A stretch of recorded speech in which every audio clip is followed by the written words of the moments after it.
Hadirin yang dimuliakan Allah Subhanahu wa taala, ada beberapa titik pembeda antara mudharabah dengan riba. Pada prinsipnya riba itu sebagian besar berasal dari transaksi utang piutang. Makanya transaksi utang dalam Islam hukumnya haram dan dosa besar, strictly forbidden, sangat keras dilarang, jangan sampai menghasilkan keuntungan. Sebagaimana yang pernah disabdakan oleh atau yang pernah dinyatakan oleh sahabat Fudalah bin Ubaid, kullu qardin jarra naf'an fahuwa riba. Setiap transaksi utang yang menghasilkan manfaat maka statusnya adalah riba. Karena itu pada prinsipnya di sini kita ingin membedakan mana transaksi utang dan mana transaksi mudharabah. Sama-sama menyerahkan uang, tapi ketika aturannya nggak paham, bisa jadi sebenarnya itu transaksi utang, namun dia menganggap kalau itu mudharabah, sehingga dia minta bagi hasil, padahal aslinya dia tidak berhak untuk mendapatkannya. Tayyib. Pembeda yang pertama, transaksi mudharabah, modal itu tidak boleh dijamin. Modal tidak boleh dijamin. Kalau modal dijamin maka jadinya utang. Kalau modal dijamin jadinya transaksinya berubah menjadi utang, sehingga nanti tidak boleh mendapatkan bagi hasil. Contohnya gimana Pak? Contoh ya, ada orang ngasih modal kepada orang lain. Ini kamu saya kasih modal 10 juta, silahkan dipakai jualan cilok ya. Nanti kalau untung kita bagi hasil, kalau rugi minimal balik modal. Kalau rugi saya nggak minta bagi hasil, nggak apa-apa, tapi ya minimal balik modal. Boleh nggak seperti ini? Kenapa nggak boleh? Kenapa nggak boleh? Dia minta modalnya dikembalikan. Minimal balik modal itu sama dengan modal dijamin. Minimal balik modal itu sama dengan modal dijamin. Nah kalau modal dijamin nggak boleh. Kenapa kok modal dijamin nggak boleh? Karena kalau modal dijamin itu akadnya utang jadinya. Dan kalau akad utang, Anda tidak berhak untuk meminta bagi hasil. Utang plus bagi hasil itu riba. Utang yang ada tambahan bagi hasil itu apa? Riba. Tayyib. Apa dalil kalau modal tidak boleh dijamin? Dalilnya sabda Nabi SAW dalam hadis yang diriwayatkan oleh Imam Ahmad. Beliau mengatakan wala ribhu ma lam tudman. Wala ribhu ma lam tudman. Tidak boleh ada keuntungan yang tidak menanggung resiko kerugian. Karena itulah dalam mudharabah berlaku rumus keseimbangan. Peluang untung sama dengan resiko rugi, sehingga siapa yang mau untung harus siap buntung. Sehingga gak boleh saya maunya untung, gak mau rugi. Ya semua juga kayak gitu. Kalau Anda cuma maunya untung dan gak siap dengan resiko rugi, itu prinsip Yahudi, dan itulah transaksi ribawi. Karena siapa yang mau untung maka dia wajib untuk nanggung resiko rugi, karena peluang untung berbanding lurus dengan resiko rugi. Sebaliknya kalau riba, modal dijamin. Kasusnya seperti tadi. Ada orang yang ngasih modal, kemudian dia mendapatkan jaminan, Bapak nanti kalau kami untung saya kasih bonus sekian. Namun kalau rugi, ya mohon maaf, kami hanya bisa mengembalikan modalnya saja. Transaksi seperti ini hukumnya apa? Riba, karena ini sama dengan utang yang memberikan keuntungan. Tayyib. Mafhum insyaallah? Alhamdulillah. Yang kedua, dalam mudharabah bagi hasil itu berdasarkan nilai untung dan bukan berdasarkan modal. Dalam mudharabah bagi hasil berdasarkan untung dan bukan berdasarkan modal. Karena itu jika ada transaksi mudharabah tapi bagi hasilnya berdasarkan modal bukan berdasarkan untung, maka transaksi ini riba. Contoh ya. Contohnya gimana Pak? Misalnya ada orang ngasih modal. Ini saya kasih modal, lalu pihak pelaku usaha mudharib menjanjikan, pokoknya nanti gini aturannya, Bapak duduk manis saja, nanti tiap bulan saya kasih 2%. Saya kasih 2%. 2% dari mana? 2% dari 10 juta. Sudah? Berarti dia 2% dari apa? Modal. Kalau 2% dari modal, ini riba. Kenapa? Nanti jadinya flat. 2% kali 10 juta ketemu berapa? 200.000. 200.000 terus tiap bulan. Sehingga nggak berubah-ubah, 200.000 terus. Ya ini nggak ada bedanya dengan bunga bank. Itulah riba.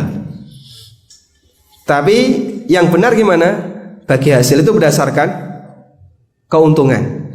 Sehingga perlu Anda bedakan yang fix itu nisbah bagi hasil, itu fix.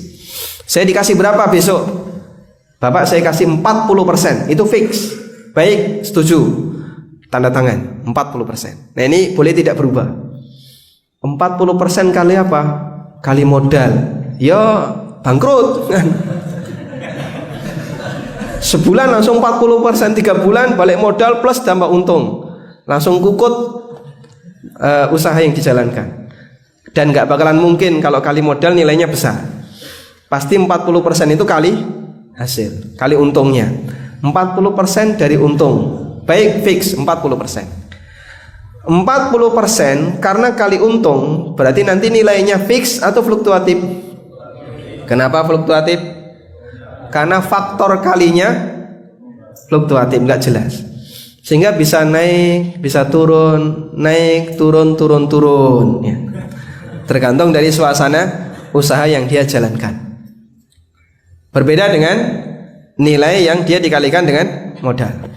Makanya kalau ada ajakan bagi hasil dan Anda dikasih janji nanti dapat porsi yang presentasinya kecil, rata-rata di bawah 5 atau 10%. Bapak nanti saya kasih 5% atau saya kasih 3%. Wajib dicurigai. Tapi kalau Anda dikasih gede, saya nanti dapat berapa? 30%. Insya Allah ini syar'i. Jadi semakin gede semakin syar'i, semakin kecil semakin riba. Mudharabah itu semakin besar bagi hasilnya semakin mudharabah. Tapi semakin kecil semakin riba. Karena kalau kecil itu nggak mungkin dari hasil, pasti dari untung. Dari modal. Sehingga Anda nggak bakalan mau kasih 100 juta, Bapak nanti saya kasih 2% tiap bulan. 2% dari apa? Dari untung. Rugi. Anda nggak bakalan mau. Pasti Anda akan minta lebih.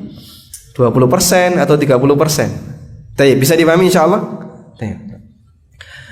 Kemudian juga dalam mudharabah nilai bagi hasil itu tidak pasti. Dalam arti fluktuatif. Terkadang besar, terkadang kecil. Kenapa? Karena yang namanya hasil tidak ada yang tahu kecuali Allah. Ini masuk dalam ranah takdir. Orang nggak ngerti. Karena nggak ngerti, tergantung kepada takdir dan rezeki manusia itu sesuai kehendak Allah, maka bisa nilainya besar, bisa nilainya kecil. Sehingga dalam akad mudharabah nilai bagi hasil itu fluktuatif. Sebaliknya kalau riba ciri khasnya dia flat. Bapak silahkan kasih modal 100 juta, nanti insya Allah tiap bulan sudah masuk ke rekening 500.000. Anda duduk manis saja, 500.000 langsung masuk ke rekening tiap bulan. Sudah? Yang flat seperti ini syar'i tidak? Kenapa tidak syar'i? Kenapa tidak syar'i?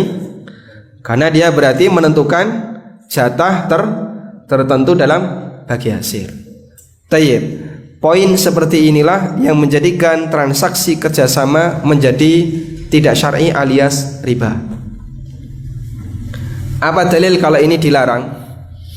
Dalilnya adalah hadis Nabi sallallahu alaihi wasallam yang diriwayatkan oleh Muslim. Rasulullah sallallahu alaihi wasallam melarang beberapa bentuk transaksi. Di antara yang beliau larang adalah naha Rasulullah sallallahu alaihi wasallam 'anil muhaqalah wal munabadah wal muzabanah. Rasulullah sallallahu alaihi wasallam melarang transaksi muhaqalah, munabadah, muzabanah, wa 'ani sunya, dan juga beliau melarang transaksi as-sunya. Yang saya soroti di sini bagian beliau melarang muhaqalah. Apa itu muhaqalah? Pengertian yang disampaikan oleh An-Nawawi dan para ulama yang lainnya, dan juga yang ini disebutkan oleh Muhammad Fuad Abdul Baqi dalam ta'liq beliau untuk Sahih Muslim. Yang dimaksud dengan muhaqalah adalah al-muzara'ah ala nasibin ma'lum, transaksi mengelola tanah dengan jatah tertentu. Misalnya begini, saya punya lahan, Anda punya uang. Lalu Anda ngasih modal, Pak saya kasih modal 10 juta, silahkan dipakai untuk tanam bako. Oh nggak boleh ya, contohnya nggak bagus ya, kita ganti, silahkan dipakai untuk tanam lombok. Tapi nanti perjanjiannya begini Pak, perjanjiannya ini ada 2 peta ya. Nanti hasil berapapun saya minta 5 juta. Jadi 10 juta balik plus saya dikasih 5 juta. Bapak mau panen raya, panen besar, panen kecil, pokoknya saya minta 5 juta. Kan ada seperti itu ya. Ini namanya apa tadi? Namanya apa? Muhaqalah. Namanya muhaqalah. Sehingga dia melakukan transaksi kerjasama mengelola lahan untuk dikembangkan menghasilkan komoditas tertentu, namun pemodal minta nilai tertentu. Pokoknya apapun resikonya saya minta 5 juta. Entah nanti misalnya kok lomboknya banyak, pas harganya mahal, hasilnya 30 juta, saya cukup kasih 5 juta saja. Sebaliknya kalau rugi ya tetap saya minta 5 juta saja. Transaksi seperti ini dilarang. Karena di sini sama dengan mudharabah ala nasibin ma'lum, transaksi kerjasama mengelola modal namun dengan nilai tertentu, dan itu jadinya transaksi riba. Tayyib. Yang benar bagaimana? Yang benar fluktuatif.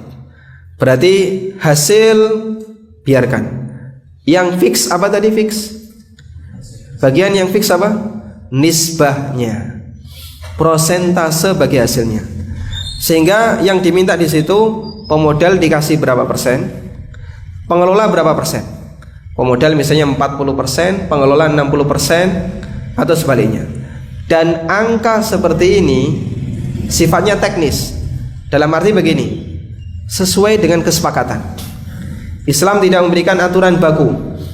Apakah harus 30%, 70%, ataukah 40, 60, atau 50, 50? Jawabannya bebas. Ini masuk dalam masalah apa? Teknis.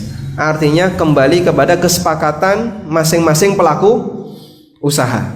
Anda boleh 30, 70, 40, 60, yang penting tidak 70, 80 ya. Baik. Selanjutnya perbedaan berikutnya, yang keberapa? Perbedaan yang keempat. Perbedaan yang keempat dalam transaksi mudharabah dengan transaksi riba. Dalam transaksi mudharabah di situ ada ketentuan bahwa unit usaha yang dijalankan oleh pengelola atau oleh mudharib harus jelas, dalam arti terukur, artinya sama-sama dipahami antara pemodal dengan pengelola. Karena itu kalau unit usahanya nggak jelas, maka ini salah satu di antara ciri riba, karena kita tidak bisa mengukur resiko dan tidak bisa mengukur peluang untung. Sebagai contoh, ada orang yang mengumumkan crowdfunding, menarik dana dari para investor, crowd investment. Bagaimana cara menarik dana dari para investor? Silakan Bapak Ibu yang punya duit nganggur, dimodalkan ke kami, nanti akan kami jalankan untuk usaha. Sudah Bapak Ibu nggak usah tahu usaha apa yang kami jalankan, yang penting pokoknya usaha kami halal. Ya, entah usaha kami ini usaha yang real atau usaha yang gaib, wallahu a'lam. Ya. Pokoknya usaha kami menguntungkan. Prinsip seperti ini nggak boleh. Karena dalam mudharabah harus jelas unit usahanya. Sehingga kalau nggak jelas, ini salah satu di antara pelanggaran dalam mudharabah, dan nanti bagi hasilnya bisa bermasalah. Pokoknya para pemodal dijanjikan bagi hasil, bagi hasil, bagi hasil. Usahanya apa? Nggak ngerti. Dan ini yang paling semarak di masyarakat kita. Anda terkadang atau banyak di antara tawaran-tawaran yang tersebar di masyarakat, yang kalau secara perhitungan itu mustahil, nggak masuk akal. Tapi banyak orang yang percaya. Dan ternyata kalau kita telusuri, sebenarnya yang terjadi bukan akad mudharabah, tapi money game, permainan uang. Permainan uang. Contoh yang paling sering kita, atau yang kemarin sempat semarak ya, tentang masalah pengembangan jabon, ya. Jati bonsor. Sudah pernah dengar ini? Jadi dia menawarkan kepada para kliennya, silakan bayar 3,5 juta. Nanti biaya ini akan kami gunakan untuk beli bibit. Lalu bibit itu akan kami kembangkan, terus kami jual. Kami jual. Tapi di situ ada iming-iming. Kalau Anda bisa mendapatkan downline, Anda bisa mendapatkan downline, maka per downline kami kasih 500.000. Sehingga kalau saya daftar bayar 3,5 juta, kemudian saya ajak murid-murid saya yang SD ya, ayo minta kepada bapak ibunya masing-masing 3,5 juta daftar di sini. Nanti kita akan kembangkan bisnis, unit usahanya adalah pengembangan jati.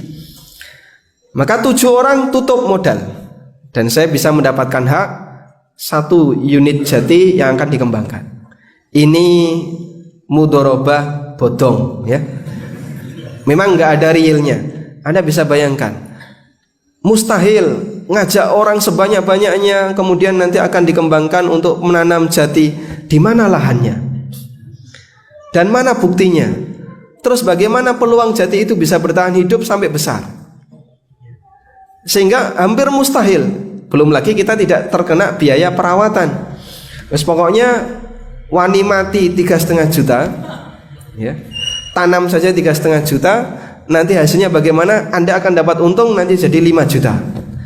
Nah, ini transaksi mudharabah yang batil, dan ternyata sebenarnya itu cuman money game. Bagaimana akal-akalan bisa meraup dana dari umat 3,5 juta kali sekian ratus orang, sekian ribu orang, kemudian uangnya dibagi-bagi 500.000, terus uang ini wallahu alam entah bagaimana caranya agar nanti bisa dikembalikan kepada para pemodal senilai 5 juta.